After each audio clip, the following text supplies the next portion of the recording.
बिस्मिल्लाहिर्रहमानिर्रहीम। अस्सलाम वालेकुम स्टूडेंट्स, कैसे हैं आप लोग।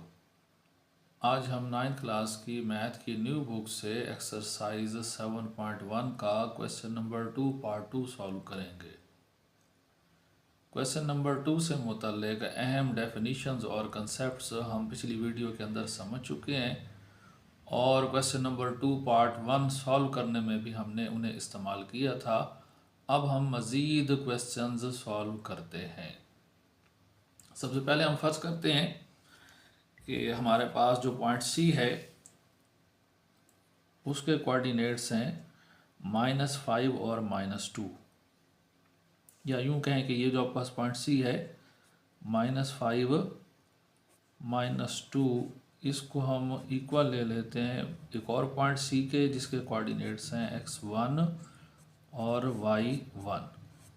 इसको हम इक्वेशन 1 कह लेते हैं। इसी तरह पॉइंट डी जो है जिसके कोऑर्डिनेट्स 3 और 2 हैं, इसको हम एक पॉइंट डी के इक्वल ले लेते हैं जिसके कोऑर्डिनेट्स x2 और y2 हैं। तो हम इसको इक्वेशन नंबर 2 का नाम देते हैं और हम इक्वेशन 1 और 2 का कंपैरिजन करते हैं, मुवाजना करते हैं। इसमें c के बराबर c है तो x1 किसके बराबर है -5 के, तो x1 की वैल्यू हमारे पास -5। इसी तरह जो y1 है ये -2 के बराबर है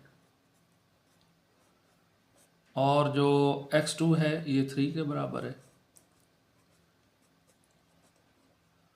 और y2 जो है वो 2 के बराबर है। तो अब हम डिस्टेंस का फार्मूला यूज़ करते हैं और उसमें हम ये वैल्यूज़ पुट करते हैं। अगर आप इन सवालात से मुतल्लिक़ा अहम तारीफ़ें और कंसेप्ट्स देखना चाहते हैं तो आप मेरी पिछली वीडियो के अंदर ये मुलाहिज़ा कर सकते हैं। ऊपर आप राइट वाले कॉर्नर में देखें स्क्रीन में तो आई बटन आ रहा होगा, उस पर क्लिक करें तो आप पहली वीडियो पर पहुंच जाएंगे। जी हमारे पास डिस्टेंस बिटवीन 2 पॉइंट्स का फार्मूला है d = x2 - x1 whole square plus y2 - y1 whole square whole under root. तो इसमें हम वैल्यूज़ पुट कर देते हैं तो हमारे पास d बराबर आ जाएगा, x2 की वैल्यू हमारे पास है 3 और x1 है हमारे पास -5, तो माइनस इंटू माइनस हो जाएगा प्लस, तो ये +5 हो गया इस सारे का स्क्वायर और आगे फिर प्लस। y2 की वैल्यू हमारे पास है 2, आगे आपके पास है माइनस फार्मूले का और y1 के साथ भी माइनस है, तो ये वाले दोनों माइनस मल्टीप्लाई होकर प्लस में कन्वर्ट हो जाएंगे और y1 की वैल्यू आपके पास है 2, इसका स्क्वायर और सारे का अंडर रूट। जी ये आपके पास हो जाएगा 5 × 3 8 8 स्क्वायर और प्लस ये आपके पास हो जाएगा 4, तो 4 स्क्वायर। 8 8 दा 64 8 8 64 64 और प्लस आपके पास 4 4 दा 16 4 चौक 16। तो आप इनको ज़बानी भी जमा कर सकते हैं। 60 × 10 70 हो जाएगा, 6 और 4 10, तो ये 80 हो गया 80। तो अंडर रूट ऑफ 80 हमारे पास आ गया। अब हम इसकी फैक्टराइजेशन यानी कि तज़ी कर लेते हैं। जी हम 80 की फैक्टराइजेशन यानी कि तज़ी करने लगे हैं तो पहले हम इसको 2 पर तकसीम करेंगे, 4 × 2 = 8 और 0, फिर हम 2 से दोबारा तकसीम कर सकते हैं 2 × 2 = 4 और 0, फिर हम 2 से दोबारा तकसीम कर सकते हैं 10 × 2 = 20, फिर हम 2 से दोबारा तकसीम कर सकते हैं 5 × 2 = 10। तो 80 जो है वो इक्वल हो जाएगा 2 × 2 × 2 × 2 × 2 × 5। तो अंडर रूट 80 जो है हम उसको लिखेंगे 2 ज़रब 2 ज़रब 2 ज़रब 2 और ज़रब 5। तो एक जोड़ा ये उठा लें 2 बार आ जाएगा, एक जोड़ा ये उठा लें 2 बार आ जाएगा, तो हमारे पास d बराबर हो जाएगा इसके 2 ज़रब 2 5 का जज़र। तो 2 ज़रब 2 क्या होता है 4, तो ये हमारे पास हो गया 4 5 का जज़र। लिहाजा हमें जो 2 पॉइंट्स दिए गए थे उनके दरमियान जो डिस्टेंस है वो किसके बराबर है 4 × √5 के बराबर है। तो ये हमारा पार्ट मुकम्मल हल हो गया। जी क्वेश्चन नंबर 2 के पार्ट 3 में उसने हमें 2 पॉइंट्स दिए हैं। एक पॉइंट उसने हमें L दिया है जिसके कोऑर्डिनेट्स हैं 0 और 3, जबकि दूसरा पॉइंट m दिया है जिसके कोऑर्डिनेट्स है -2 और -4। उम्मीद है पिछले पार्ट के अंदर आपको तरीका अच्छे से समझ आ गया होगा। तो अब हम ज़रा इसको शॉर्ट तरीके से सॉल्व करते हैं ताकि हमारा जो है ना टाइम बच सके। तो डिस्टेंस का फार्मूला लगाते हैं, d = x2 - x1 इसका स्क्वायर और प्लस y2 - y1 सारे का स्क्वायर और होल अंडर रूट। अब आप लोगों को पता चल ही चुका होगा कि पहला जो पॉइंट होता है उसकी वैल्यूज़ x1 और y1 होती हैं और दूसरे पॉइंट की वैल्यूज़ x2 और y2 होती हैं। तो हम ये वैल्यूज़ इस फार्मूला के अंदर पुट करते हैं डायरेक्ट ही। आप चाहें तो मुकम्मल स्टेप्स पिछले पार्ट में देख सकते हैं। जी, x2 हमारे पास है -2 और x1 हमारे पास है 0, तो -2 - 0 होल स्क्वायर प्लस y2 हमारे पास है -4। y2 की वैल्यू कितनी है? -4। आगे फार्मूले का माइनस और y1 की वैल्यू हमारे पास है 3 whole square whole under the root. अच्छा, -2 में से 0 माइनस करेंगे तो -2 हो जाएगा। -2 का आप स्क्वायर लेंगे तो कितना आएगा? 4। तो हम 4 इधर राइट कर लेते हैं। अच्छा, -4 और -3 ये हो जाएगा -7। माइनस का स्क्वायर लेंगे तो वो प्लस हो जाता है, ये प्लस पहले वाला। और 7 का स्क्वायर लेंगे तो 7 7 द 49, 7 7 49, तो 49 आ जाएगा। तो 4 + 49, तो d की वैल्यू हमारे पास क्या आ जाएगी? √53। अच्छा, इसकी तजज़ी हम नहीं कर सकते, इसमें से जो है ना कोई भी ऐसा फैक्टर नहीं निकलेगा जिसको हम √ से बाहर ला सकेंगे। तो ये हमारे पास जो है ना फाइनल रिज़ल्ट आ गया क्वेश्चन नंबर 2 पार्ट 3 का।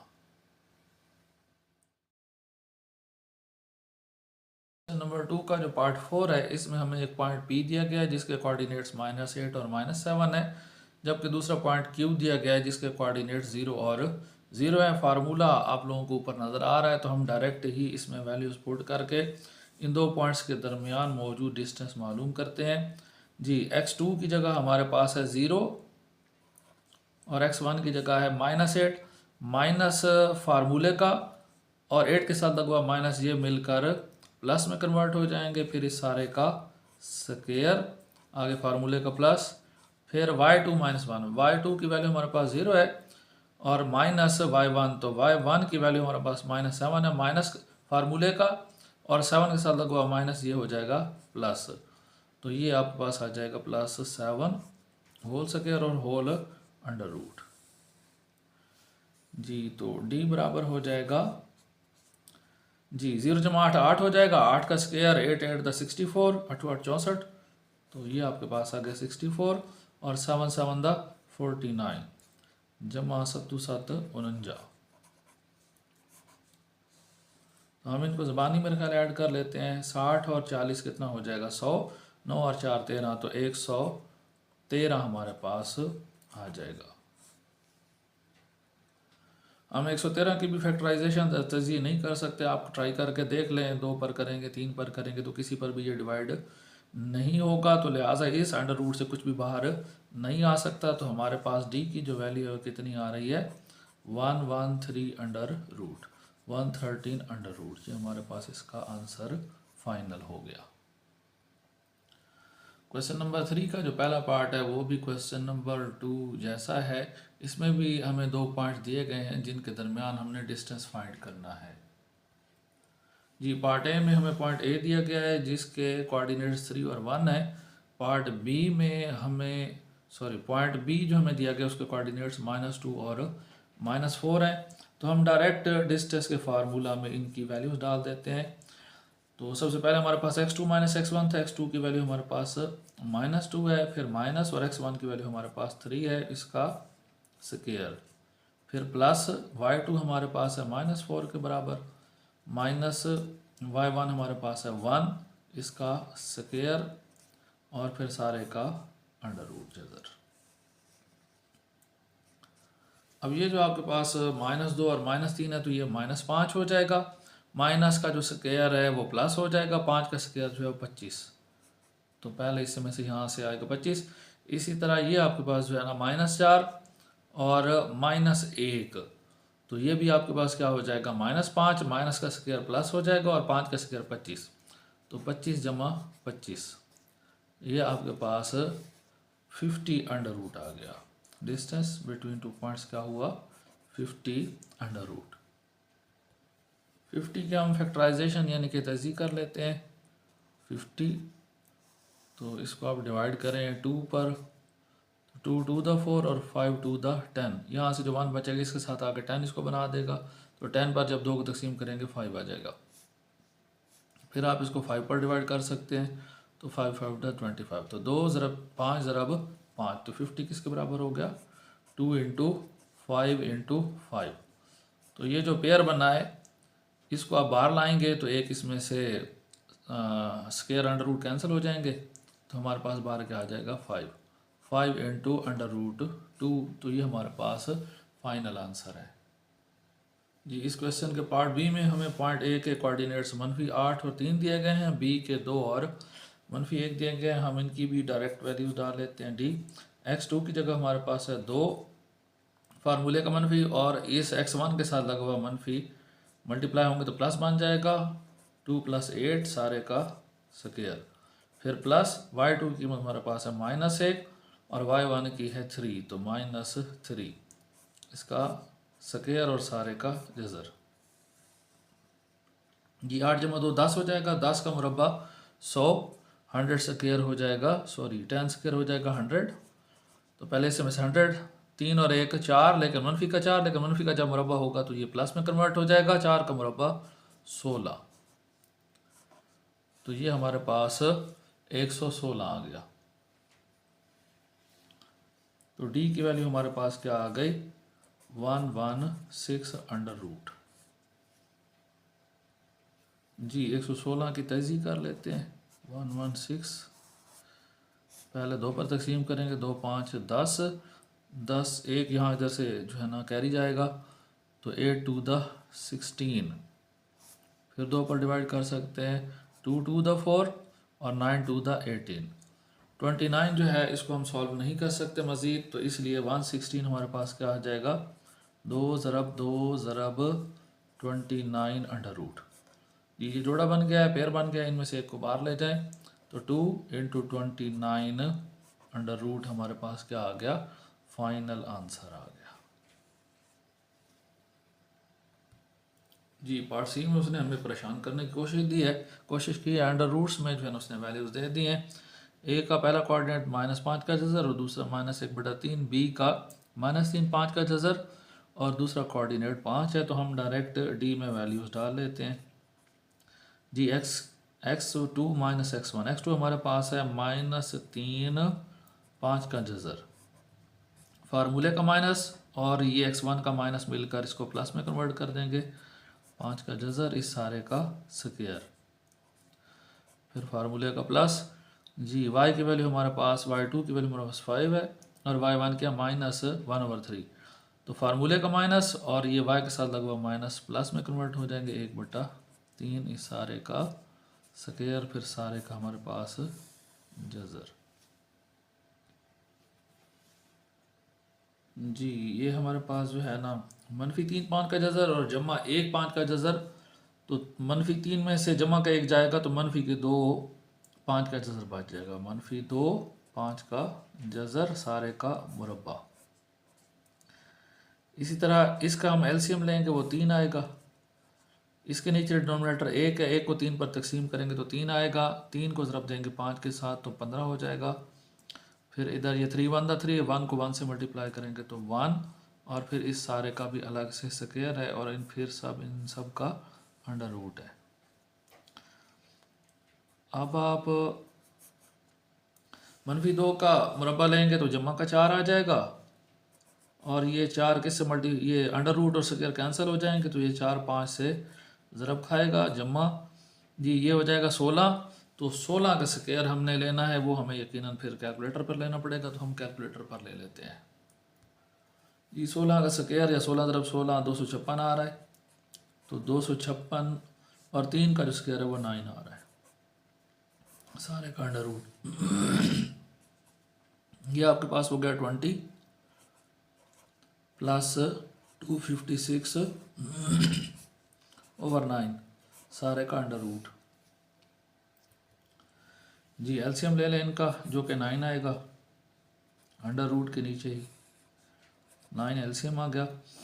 ये आपके पास जो 20 है उसका डिनोमिनेटर 1 है, 1 डिवाइड बाई 9, तो 9 मल्टीप्लाई हो जाएगा 20 से, 9 दूनी 18, 180 आ जाएगा। ये 180 जमा ये एक दफ़ा जाएगा ऊपर, 256 ही रहेगा इस सारे का जज़र।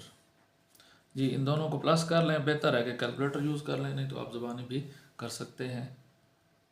जी ये 200 जमा 100 300 हो गया, 380, और इसमें 56 जमा करें तो 436 हो जाएगा, 436/9 सारे का जज़र। जी आप लोगों में से बात स्टूडेंट्स को लग रहा होगा कि 9 और इसकी कटिंग हो सकती है, तो आप ट्राई करके देख लें, ये कटिंग नहीं हो सकती। 9 चौक 36 हो जाएगा, 36 और 6 7 43, तो 76 पर 9 को आप तकसीम नहीं कर सकते, तो ये कटिंग नहीं हो सकती। 436 के हम फैक्टर्स जो है बनाने की कोशिश करते हैं। जी 436 की हम करते हैं तजी।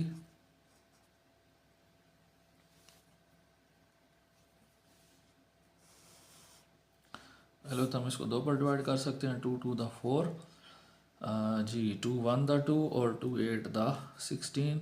अगेन हम 2 पर डिवाइड कर सकते हैं, 2 1 द 2, फिर 0, फिर 9 2 द 18। तो ये जो 109 है इसमें से कोई और फैक्टर निकलने वाला नहीं है, मज़ीद ये डिवाइड नहीं होगा, तो इसलिए हमारे पास जो डी है वो किसके बराबर आ गया, 2 ज़रब 109/9 सारे का जज़र। तो ये 2 बाहर ले जाएं,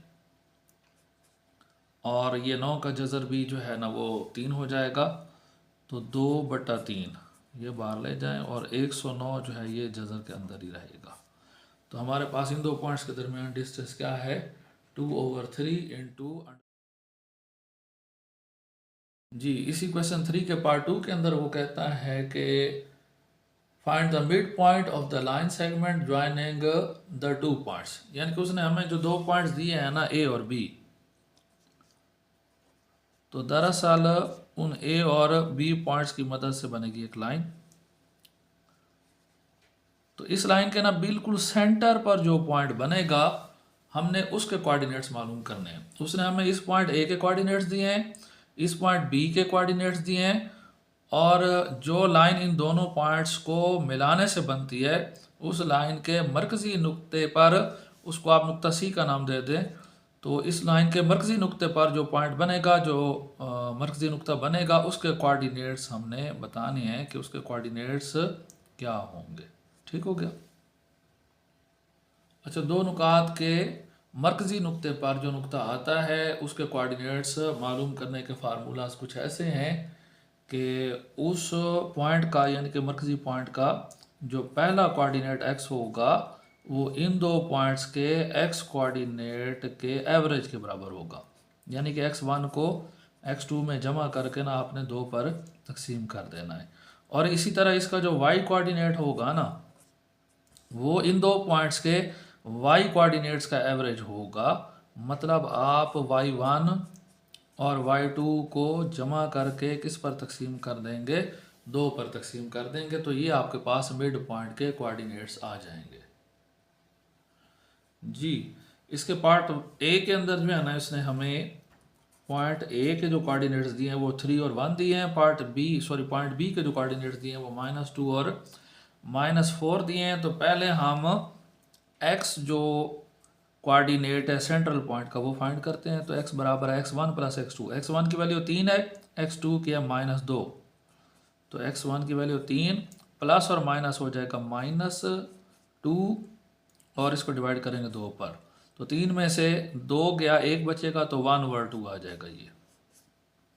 इसी तरह y जो कोऑर्डिनेट है वो बराबर है y1 प्लस y2, y1 की वैल्यू हमारे पास है 1 और y2 की वैल्यू हमारे पास है -4, तो प्लस और माइनस क्या हो जाएगा, -1 -4, इसको भी हम डिवाइड करेंगे किस पर, 2 पर। तो 4 बड़ा है तो 4 में से 1 मनफी करेंगे तो 3 हो जाएगा, लेकिन 3 के साथ लगेगा क्या, माइनस, तो -3/2। ये हमारे पास मिड पॉइंट का कोऑर्डिनेट y आ गया। तो लिहाजा जो आपके पास मिड पॉइंट है उसके कोऑर्डिनेट्स क्या बनेंगे, x कोऑर्डिनेट है उसका 1/2 और y कोऑर्डिनेट है उसका -3/2। जी पार्ट बी में हमें जो कोऑर्डिनेट्स दिए गए हैं वो -8 और 3 हैं, और 2 और -1। तो हमारे पास मिड पॉइंट का जो x कोऑर्डिनेट होगा, जी x1 की कीमत हमारे पास है -8, फिर फार्मूले का प्लस, और x2 की कीमत हमारे पास है 2, इसको हम डिवाइड करेंगे 2 पर। जी 8 में से आपने 2 माइनस कर देने हैं तो मनफी के 6 बच जाएंगे, तो -6 को जब आप 2 पर तकसीम करेंगे तो आंसर आएगा -3। तो x कोऑर्डिनेट हमारे पास क्या आ गया, -3। अब आप y कोऑर्डिनेट निकाल लें, y1 हमारे पास है 2, आगे आना है प्लस, लेकिन y2 के साथ माइनस है तो ये प्लस और माइनस मल्टीप्लाई होकर माइनस हो जाएगा, और इसकी वैल्यू हमारे पास 1 है, डिवाइड बाई 2, तो 2 में से 1 गया तो ये क्या आ जाएगा, 1/2।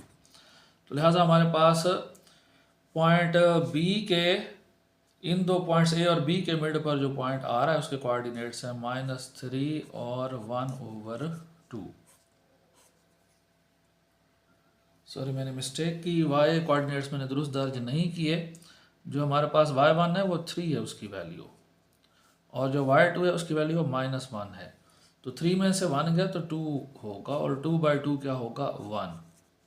तो ये हमारे पास क्या आ रहा है, -3 और 1 आ रहा है। मैंने भी मक्खी मार दी है तो आप लोग ट्राई कीजिएगा कि मक्खी ना मारें। जी पार्ट सी में हमें पॉइंट ए के कोऑर्डिनेट्स -5 का जज़र, -1/3, और बी के कोऑर्डिनेट्स -3 5√, और 5 दिए गए हैं। तो हम मिड पॉइंट का x मालूम करते हैं, x कोऑर्डिनेट। जी तो हमारे पास x1 की वैल्यू है -√5, और फिर हम आगे प्लस करेंगे इसमें x2, लेकिन उसके साथ माइनस है तो प्लस और माइनस हो जाएंगे -3/5 होल डिवाइडेड बाई 2। तो -3 5 का जज़र और -1 5 का जज़र, तो -3 और -1 -4 हो जाएगा।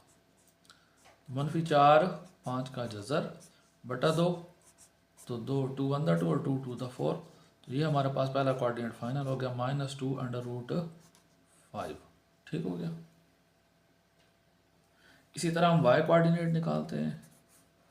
तो y1 की वैल्यू हमारे पास है -1/3, आगे आएगा प्लस, और y2 की वैल्यू हमारे पास है 5। एलसीएम ले लें 3, ये -1 ही आएगा, और 5 3 द 15, 15 में से 1 जाएगा 14, तो कटिंग कुटिंग हो नहीं सकती, तो इसलिए ये दूसरा कोऑर्डिनेट हमारे पास क्या होगा, 14/3। सॉरी मैं यहाँ पर मिस्टेक कर रहा हूँ, इसको 2 पर डिवाइड भी तो करना था, तो नीचे इसके भी 2 आएगा, इधर भी क्या आएगा, 2 आएगा, और इसके नीचे भी 2 आएगा। तो ये जो है 2 एक्चुअली इसके साथ इकट्ठा हो जाना है, यानी कि ये हो जाएगा 14 × 3 × 2, तो 2 1 2 और 2 7 14। तो ये आपके पास क्या आ गया, 7/3। तो y कोऑर्डिनेट हमारे पास किसके इक्वल आ रहा है, 7/3 के।